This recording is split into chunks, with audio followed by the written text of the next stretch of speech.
All right. Well, good afternoon, everyone, and welcome to today's Exploring by the Seat of Your Pants event. My name is Joe Grabowski, and I'll be your host for today. It is February. We are about to hit, maybe right now is a good, halfway point for February, and it has been one busy month. We've got over 40 live events this month, so we're halfway through, still a lot more content to come. And for the last decade, every February, we've been hosting incredible women in science, exploration, adventure, and conservation from all over the world. Scientists, researchers, filmmakers, explorers, everything in between. So it's been a great start to the month so far. We've talked to marine biologists. We're going to talk to a glacier scientist next week, archaeologists, paleontologists. The list goes on and on and on. Today's event is going to be with my friend, Rebecca Hoy. She is... Oops, my screen just went blank. There we go. She is the founder of Root Studio, which works with the creative unseen communities rich in cultural heritage around the world to digitize their cultural works into known as IP, into an online library for licensing. Through years of consistent trust building, steady operation, she builds two-way bridges between artists and the global market by providing respect, reciprocity, and remuneration. So Rebecca has been awarded numerous times for her work, things like the Forbes 30 under 30, Cartier's Women Initiative Laureate, Chanel Foundation recipient, and on and on. And joining us from Brooklyn today, backstage, is Rebecca. Hey, Rebecca, how are you? Hey, everyone. Hey, Joe. I'm good. Good. It's great to have you with us today. It's been a while since we've done one of these together and since we've hung out in New York, so it's good to see you. It's good to be here. Excellent. Well, I love the work you do, which is why I keep inviting you to come hang out with us. And you're just fun, so that's good too. But I would love to just get into a little bit of you and the work you're doing, and then we'll go with some questions after that. Sure. I'm happy to just introduce myself really quickly, but Joe, let me know. I did put together a few slides if visuals are helpful, but let me know. No, let's do it. I think visuals are always good to help. Okay, awesome. All right, I'm sharing my screen here. Let's see. Awesome. Right, it's loading. Perfect. You're ready. All right. Well, good morning or good afternoon, everyone. It's really nice to meet you. My name is Rebecca, and I will talk about Root Studio today. But I think one of the things that people often ask me about is just what was my route to getting to Roots. And the questions that people always ask me is, what was that first aha moment that that began this route for you to start the organization?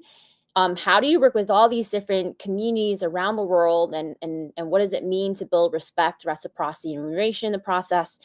And I also get the question a lot, which is, where are you from and where did you grow up? So just a little bit about myself. I was born in New Jersey. I moved schools about 12 times before I turned 18. And I don't know if any of you can recognize the area in the photo on the left, but that is the Grand Canyon. And on the right, that is a small little old ghost town in Arizona. So I moved from New Jersey to Hong Kong to Taiwan, and in a small town in Arizona, where it was kind of funny because my nickname was Asia in that town, which was, at that time when I was 9, not exactly appropriate. I was a bit confused about it. But then you see my grandma with me there. And I think just having moved around so many times, I was really aware of not wanting to stand out, right? Like I would bring lunch to school and, my mom would pack me food that people have never seen before, like dim sum or zhongzi, and then people would sometimes be fascinated with it. And then one time I brought sushi and all the kids started screaming. So I was always really aware of different cultural differences from a very young age. My grandma, I remember one time, we would go to one of the restaurants that was in our town before Chinese school. and the only restaurant is Taco Bell. So she would go to Taco Bell, go to the section with all the hot sauce, take all the hot sauce and put it into the side cubbies. And I thought that would be such a weird behavior. So in our car, we would always have all this hot sauce. But as I got older, and these were just very strange behaviors for me when I was 9, I started to learn a lot more about why she had these behaviors. So when I was 18, I returned to Hong Kong. And when I knocked on her door, she opened the door. She didn't know who I was. And I realized that she had dementia. And so when people are going through dementia, you start to really try to collect every piece of their memory to remind them who you are, who they are. And I start to look through all these old photographs, and I start to learn that when she was 16, she was not educated, but she fled this massive war in China into Hong Kong. And she learned how to use the abacus, which is a old calculator in Hong Kong, and she started teaching herself um, how to start a business, how to provide for just like even things like there's how to sell eggs on the street. And by the time the war got very intense, which was called the Cultural Revolution, she was supporting her entire family. Um, and so fast forward to my life, which is attributed to a young girl who learned how to use the abacus, learn entrepreneurial skills. I'm alive today because of her. So no, I'm 21. I'm a little bit confused about what I want to do with my life. So I end up in India, where there's all these different cows. And in India, there's these cows that just hang around. And I think as someone who always notices the in between and sort of this awkwardness of the cow, I just started following them and being like, how come there are cows that hang around these human cities? So I decided to pick the first cow that I saw and follow it every single day and record what it eats. Oh, we're in the old city, And that is me back in 2011 following this cow around. And then in my sketchbook, I just started drawing like how does cow spend the time, how she moves. I started taking these time lapse photos of these cows. Started to understand in these cities that these cows were hanging out at, like the relationship between all of these different cars. And funny enough, I ended up doing this for a few years. Started to make these maps about the relationship between the cows and these cities. And it's not just about following cows around. I think what it started to reveal was how are our cities changing in relationship with these animals that are occupying them, and what does this tell us about our societies? Um, and so one of the things that led me through this cow journey was actually like who brought these cows to the cities, where are they from? And these cows all had owners. They were migrants who brought their cows to the city from the village. And a lot of the cow owners were indigenous communities who were inherently connected to um, their lands, people who were growing their food, had practices that were very agrarian, and had a lot of artistic traditions that were rooted in sustainability. But then they were coming to cities, bringing their cows because a lot of farming practices just weren't sustainable anymore. It wasn't making them enough money. And it led me on this journey of how can we reimagine this idea of a prosperous village in these communities, especially because I start to spend a lot of time in these villages, and you have really sustainable practices. Like this is a root bridge that you just saw that was made by the Khasi people in Northeast India. And you have all these artistic practices that were just so beautiful, like tattoos that were passed down from mother to daughter. All these colors from their paints from the canvas is made out of like turmeric and marigold and ginger and things that they grow. So a lot of these communities had actually a lot of the answers to what it means to live sustainably, to live in harmony with the planet, right? But a lot of them had to move away from these villages because it simply wasn't sustainable financially. Like people have to find a job and make a living. So I started to ask myself, what does it look like for us to work with communities that have a lot of these answers, have been doing it for generation, and not just preserve and celebrate the beautiful work that they're doing as artists and creatives, but then how do we also practically enable them to make money from it? So that took me on my journey from an explorer to entrepreneur. I started to guide myself by three principles and rationales. One was, if creators are the original innovators, then they shouldn't be struggling. Especially a lot of these indigenous communities are not even seen as artists. So how can we take the struggling out of artistry by creating business models out of it? And that's what entrepreneurs do. The second is that there was this whole notion of cultural misappropriation, which is that if you go out to buy clothing, sometimes like there's designs or art that's on this clothing that's actually from a community, but it doesn't go back to that community, doesn't recognize them, and doesn't trace back. And so this has become a big problem because in the industry, people keep taking these cultural designs without actually compensating the communities who have them.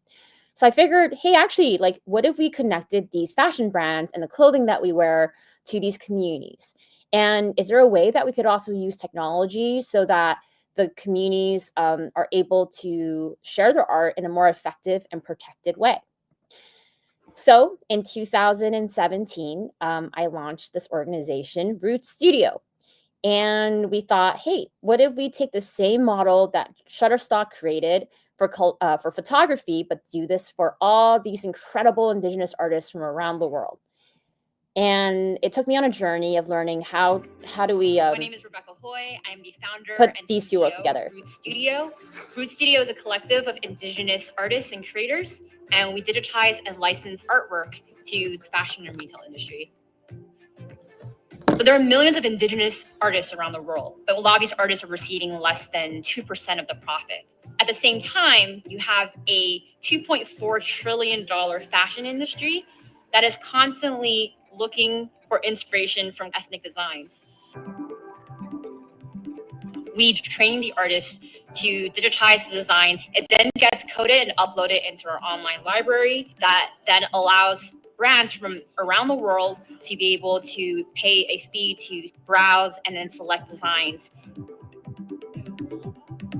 We've worked across 2,500 artists in India. We also have pilots in Panama and in East Africa.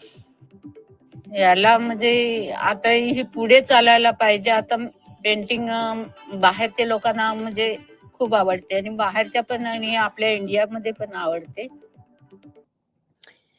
And so we started to repeat this model, training artists to say, hey, you have these amazing drawings. Like, how can you represent this work in a way that people can collaborate with you to put this on clothing? And so, for instance, this is how it works end to end. This is in the Sundarbans region between India and Bangladesh. It is one of the most biodiverse hotspots in the world. So there's all types of elephants and tigers that live here. And as you can see on the left side, this is a scroll painting that one of our artists, Tagore Chichikar, made. It's a scroll painting tradition in her village, Pingla, in West Bengal, where when for many generations, she would unroll these scroll paintings, and then the kids would sing alongside these stories, and that's their oral tradition. And all these colors on the side, they're made out of turmeric, and she's also narrating the story behind the painting here in Bengali.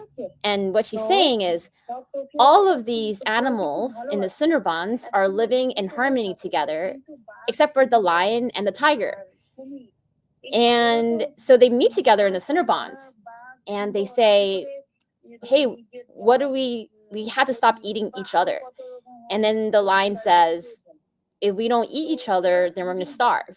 And the elephant in blue here chimes in and says, well, we eat alternatives and vegetables in order to survive. We have to eat alternatives instead of eat one another. So that scroll painting was then licensed by Patagonia, if you're all familiar with them. And they made them in these really cool men's river baggies, these women's river baggies, and then also these baby shirts. And in that process, right, we look at what does it mean to connect Tagore to Patagonia using respect, reciprocity, and remuneration, right? Respect meaning every single design is credited. There's the name of the artist, the story, and like keeping track of how she would want that scroll painting to be adapted or not adapted. Reciprocity is this, fancy word for making sure that people want their work represented in a certain way. So the artwork is drawn here. And then the designer's like, hey, we want to put the artwork on a shoe. But then the community's like, hey, those birds are really special to us. So we don't want that to be on a shoe. We don't want it to be on a product that touches the ground. But here's an alternative design that you can put onto a shoe that they suggested to this Oregon-based company. And they ended up manufacturing this yellow boot. And then they said, but we want to be able to tell our stories also in a really rich way using animation and stories and other forms of art. And then remuneration, which is how people get paid. So we facilitate a process where now every single time that shoe gets out and people buy it at REI or whatever store nearby, the community gets a percentage of those profits. And our whole goal at Root Studio is that they would receive more than 3 times the amount that they were earning in a year because they're collaborating in these type of partnerships. And so till date, we now have over 5 million products that have a lot of the artists around the world's artwork in North America and in Europe. And what that 5 million products over the last 4 years have meant is that that's tripled the annual household income for a lot of these indigenous communities that we work with around the world. And so you can see a lot of the artworks on different clothing in various stores, and then also their stories that are represented in films, on the QR codes of the hang tags of the clothing that are made across men's and women's clothing, on shoes, on apparel, you name it. And we're also getting into other forms of imagining the artwork on things like video games and other media as well. And so for us, like, this is why I do what I do, because it's really, really magical when 2 cultures that would have otherwise never met each other collide with each other. When I go to an REI and I see the Gond communities that I worked with for 7 years and their artwork is on an amazing hammock, like there's something so meaningful about that. Not just because the artwork is there, but also knowing that that's going to support the financial livelihood for that community as well. And so we're not just really stopping also at fashion, right? I think what's the beauty of a lot of indigenous knowledge and art is so much in their storytelling, their oral traditions, their music, and their dance. And I was on this trip last year swimming with the sperm whale. That was my first encounter ever with a sperm whale. And sperm whales circumnavigate the globe listening to one another, clicking. And I started to really think through, in a world that's so divided, right, where we're seeing so much in the news, like, is there a way that we can continue to connect with each other by really listening instead of asserting an assumption? And when I work with so many different indigenous communities, that's probably one of the key lessons I've learned, right? Through a lot of their rhythm, their music, and their dance, like it starts with just listening. And so where we're really headed towards in the future is like, how do we reimagine third diplomacy? Like the way that art can touch people across different worlds, across different countries, and across different divides is really, really what we're about at Root Studio. And how can that be a way to connect us in deeper ways that right now we can't through our words, or we can't through social media or Instagram? So much more powerful to remind ourselves. So I'll just end on this, which is we started to build collections and collaborations with different groups to have their work, their sustainable practices on different clothing items. We started to bring them back into New York City to launch these different events so that people could actually see the work and meet the artists. And this is from our last collection that we launched. With different cultural ways of being and thinking and identities. On the other side of the planet, if I can learn and expand my curiosity, Like, this is just going to be better, and all for a planet in balance, for diplomacy, and for how we understand each other, more so than what our politicians or news can do right now.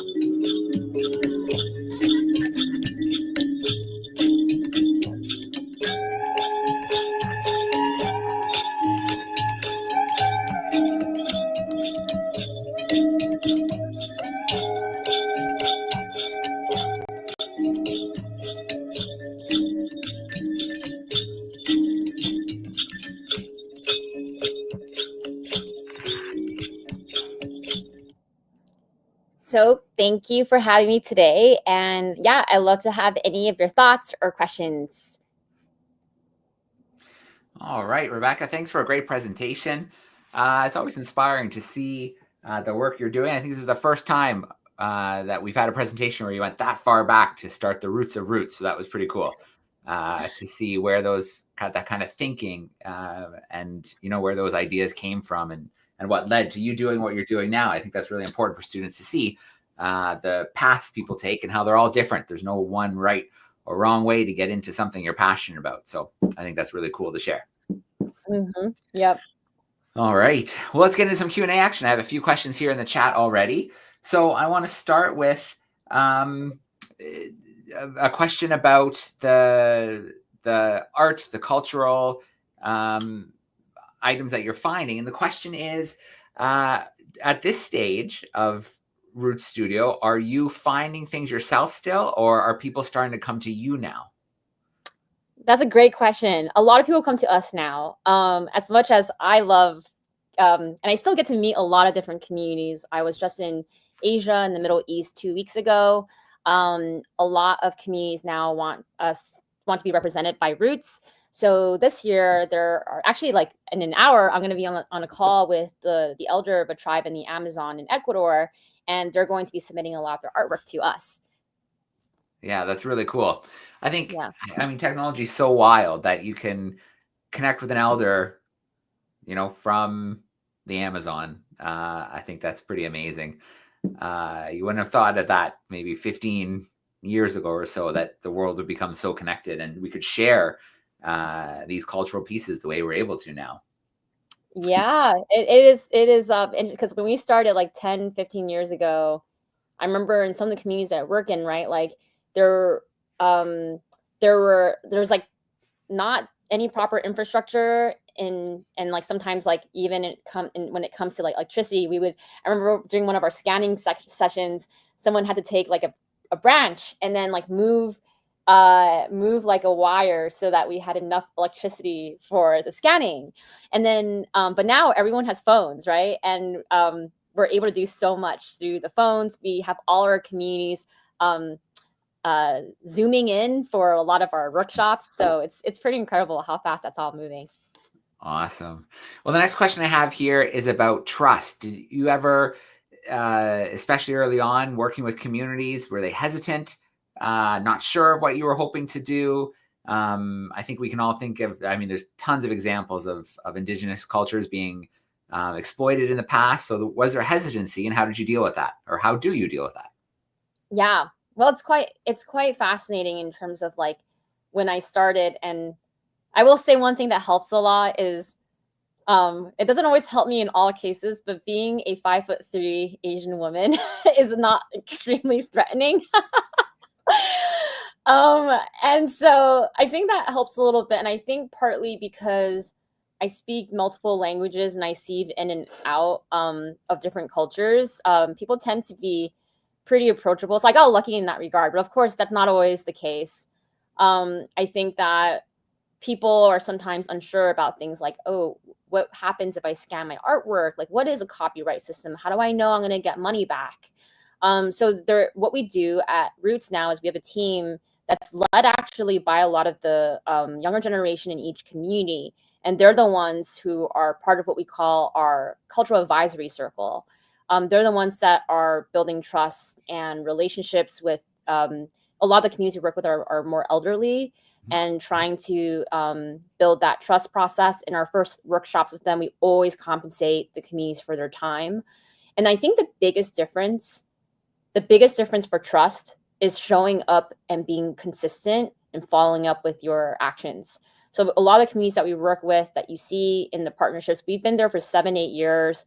We've been able to consistently bring back a lot of profits to the communities, to the point we're having capacity issues with onboarding additional artists.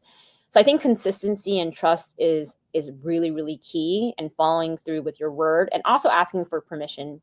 The last thing I'll say is like, yes, there's like the rigorous operations that are needed to build that trust. But I think in the end, it's really also just about heart and intuition. I remember one time I was in rural China, and I was with the tribe leader, and we were talking the whole time. And, this is probably like me 5 years into doing this work.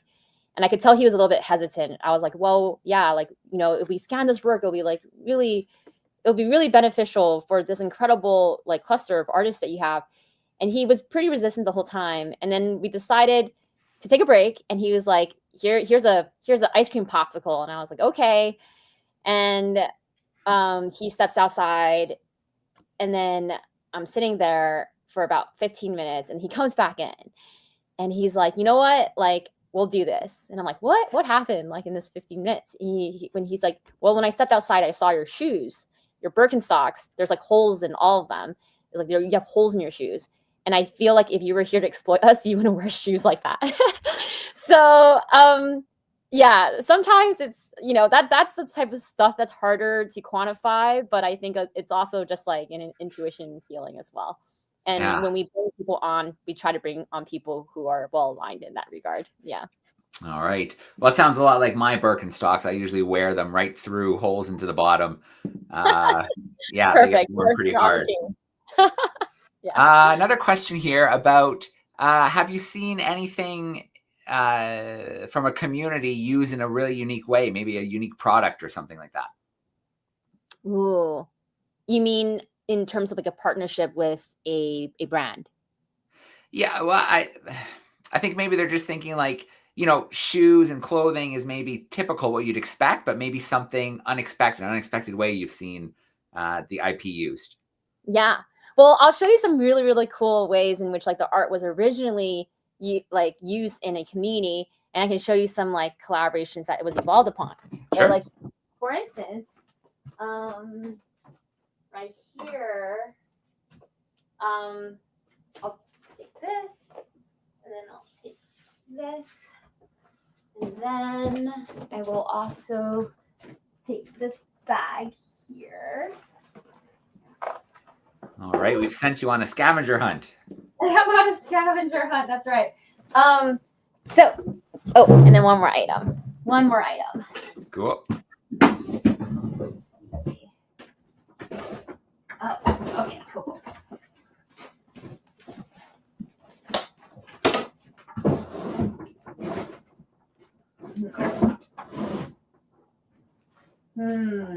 There's so many good items, so I'm just trying to pick a few of the best ones here.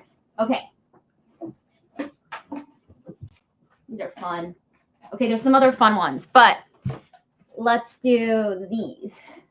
All right. So this is from the Mexinaco people in Brazil. They're an indigenous group in the Amazon. This is a paddle for their canoes, but then this is painted over. So it's one of the birds in the region, but it's a paddle. And then they just like cut it off and recreate it this way. Cool. This is from the Bodo tribe. So this was sent by one of our teammates. The Bodo tribe is a tribe that's in Northeast India. And the warriors, they have the fabric here is from the warrior tribe. And he realized that he didn't have, a lot of the younger generation don't have toys. So he started recreating them into toys using their warrior fabric. This is one of my favorite, and I do wear it around New York City. The community made this. This is a story of a cat that is one day, he goes into the human world and he tastes, and then a grandma lays a bowl of rice and he eats the rice and he's like, wow, rice is so tasty. And he decides to stay in the human world. And it's a folklore in the Miao indigenous group in China where they're like, don't be tempted by rice, because once you eat some, you might not ever go back, which is actually a metaphor or allegory for when villagers leave the city, or sorry, when villagers leave for the city, they don't want to come back to the village. So, but Cool. this is it's my cat bag. Very stylish. Yeah, and then for products, this is like a hammock. This is done by the Gon tribe, but this is Eagle Nest Outfitters. And you got, so this is after Eno was like, oh my goodness, we really like this design. So in the summers, you have these like people lounging out on these hammocks. And of course, we got like a lot of clothes. Yeah. Shoes. Very cool. Your apartment is you could travel the world looking at the different things in your apartment, where they came from, and yeah, very, very cool. Yep. Yeah. Awesome. Okay, what do I have here? Oh, this is a good one. Do you think that the work you're doing is encouraging this culture to be passed on to the next generation? I think so. I think that one of the things that one of our team members, who is his Kirat, actually from the Bodo tribe, that he said is, and he's the one who animates a lot of the animations that you're seeing. Mhm. He says to me, the formats in which our stories inhabit will change, but the stories will always stay with us. And I think he nails that, right? Which is that a lot of the younger generation, I think if they can see their own expression represented in ways that people understand and are digestible, it doesn't just stick to like an old dusty museum that only some people go to. Yeah. Yeah. Yeah, that's great, because I mean, you just have to take a look around the world. Languages are disappearing, cultures disappearing. Of course, we know ecosystems and wildlife are disappearing, but we do forget about all the languages and cultures we have all over the world. So preserving them and encouraging them to be preserved is so very important. And I think your work definitely does that, especially on the art side, the creation side of things. Yeah, and I think one key thing, I mean, it's a little cringe to say this, but like people say this a lot, which is just like, you know, another community member who's like 27 on our team, he's like, I want this to be cool. Like I want this to be cool, right? And I think there's sort of this innateness of like what is cool, right? And to me, like all these traditions are really cool, right? So for us, it's sort of about like how to contextualize that. And so one thing I will show, like this one we just made from the community that we were working with a few weeks ago, and it's this is a very traditional embroidery. So this is all like hand stitched, like every single piece, and this is different stories from their tradition. But we were like, you know what, let's just put it on a jean jacket. Like, what would happen? And like a lot of their younger teenagers were like, oh my goodness, I need to have this jacket, right? And they were so proud of it. And so it's like very small things like that that don't change up the art too much, but then it's how you contextualize that. Yeah. Yeah, no, that's great. What about the most challenging thing starting Root Studio? Yeah, there's a lot, right? I think that every part of the way, we hold on to this dream and this hope of bridging cultures, of realizing, I mean, I think what started me on this journey was like this unshakable feeling that I had when I was living with the communities in West Bengal, that the world, this is so precious and this is the treasure of the world, and the traditions and the art is so inspiring, and this reality that like it doesn't make money, that's why it's people are leaving it. And so I held on to this belief that if we were to be able to circumvent like how rural it was, or the location, or the discrimination barriers a lot of these communities face, then we would be able to prove that point, that it is that beautiful and other people would be that inspired by it. But there's a lot of different challenges, right? Like one, like physically, right? Like just even trying to I've had a lot of nightmares about losing packages over the ocean, a lot of lost art over the ocean, like just like getting things back and forth. Yeah. Another one is just like inspiring people on the other side of the planet how incredible and how valuable this work is, And that challenge I've sort of transformed into, instead of being like, why don't they care? They should care, as much as like how like these communities and how I feel about this, to being like, you know what, it's about how we communicate that and how we present that. And then of course, like there's a lot of groundwork with like making sure that people get paid, right? In the end, if we're trying to really solve this crisis of the dying art forms and not it being financially sustainable, like I'm constantly always thinking about like, how can we make sure this gets into like all the stores and people are being paid for the work. So Yeah. All right. I've got one more question for you, Rebecca. Do you have any field or travel stuff coming up? yes. I just came back from the Middle East a few weeks ago. Where am I going next? I will be headed to the Amazon quite a bit this year. There's a huge focus, especially with COP30, which is this large gathering of conservationists and world leaders about our current environment and climate. We're trying to represent a number of different tribes across the Amazon and having their work like showcased in that gathering. So pretty excited about that. I'll be in Japan in May as well. So yeah, lots of amazing artistic traditions there too. Yeah, sounds great. Well, I want to start off with a shout out to our classrooms tuning in. Thank you so much for sending in those great questions. And to those classrooms who will catch the recording later, thanks so much for tuning in. And Rebecca, it's always such a pleasure to steal a little bit of your time. You've got lots on the go. Very exciting. And hopefully I'll see you in a month or two in New York. Yes, likewise. Thank you, Joe, for having me. And yeah, thank you for tuning in, everyone, for all the great questions. All right. Thanks so much, everyone. Have a great weekend. We're going to sign off for today.